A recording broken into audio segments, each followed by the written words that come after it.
បាទសូមគោរពជំរាបសួរពុកម៉ែបងប្អូនទាំងអស់គ្នាថ្ងៃនេះដែរគឺខ្ញុំមានព័ត៌មានថ្មីមួយទៀតអំពីនាយករដ្ឋមន្ត្រីថៃគឺអ្នកស្រីផៃថងឋានបានប្រកាសលាលែងពីតំណែងកាលពីយប់មិញប្រហែលជាម៉ោង12និងម៉ោង1រំលងអធ្រាត្រផងដែរដែលគាត់បានលេចធ្លាយនៅសារសន្ទនាសំទោសបាទសារសន្ទនារវាងសម្ដេចតេជោហ៊ុនសែននិងជាមួយអ្នកស្រីផ្ទាល់តែម្ដងដែលធ្វើឲ្យប្រជាជននិងក្រមនិស្សិតដើម្បីកំណែតម្រង់ប្រទេសថៃដែលជាក្រមប្រឆាំងលោកថាក់ស៊ីនដឹកនាំដោយលោកពិឈិតឆៃមង្គលកាលពីព្រឹកមិញថ្ងៃទី19នេះបានធ្វើបាតកម្មនៅមុខវិមានរដ្ឋាភិបាលដោយអំពាវនាវឲ្យលោកស្រីនាយករដ្ឋមន្ត្រីផៃថងឋានស៊ីនវត្រាផងដែរ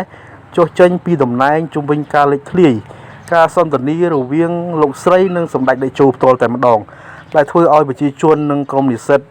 កំណែតម្រង់ប្រទេសថៃគាត់ទទួលយកបានទេពុកម៉ែបងប្អូនរបស់គ្នាដោយបានផ្ទុះការតវ៉ាទៅធ្វើបាតកម្ម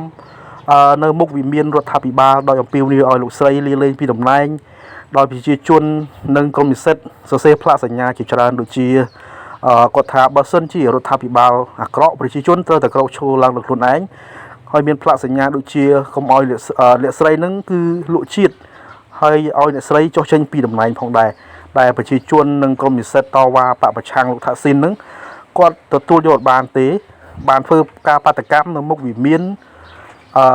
រដ្ឋាភិបាលដោយអំពាវនាវឲ្យលោកស្រីនាយករដ្ឋមន្ត្រីផៃថងឋាននឹងចុះចេញពីតំណែងដែរផងដែរដែលដឹកនាំការបាតកម្មនឹងគឺដឹកនាំដោយលោកពិឈិតឆៃមង្គល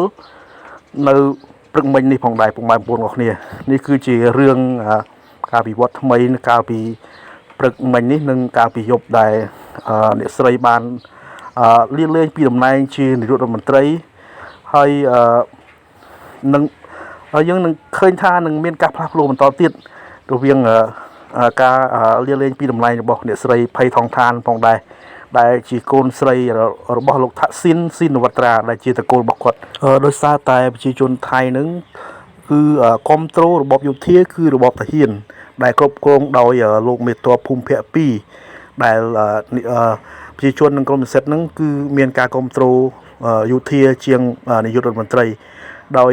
ប្រជាជននិងក្រមនិស្សិតតវ៉ានឹងគាត់ដឹងថាអ្នកស្រីផៃថងឋាននឹងគឺមានទំនាក់ទំនងល្អជាមួយរដ្ឋាភិបាលកម្ពុជារបស់យើងជាមួយសម្ដេចតេជោអញ្ចឹងហើយគាត់ដឹងមុនអញ្ចឹងហើយក៏គាត់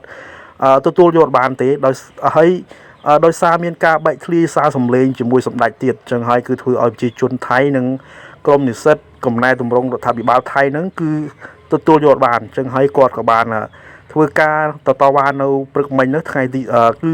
ត្រង់ថ្ងៃទី19ខែមិថុនា2025ផងដែរដែលគាត់បានសរសេរផ្លាកសញ្ញាបាតកម្មផ្សេងៗទៀតដែលធ្វើឲ្យអ្នកស្រីនឹងគឺលាចេញពីតំណែងផងដែរ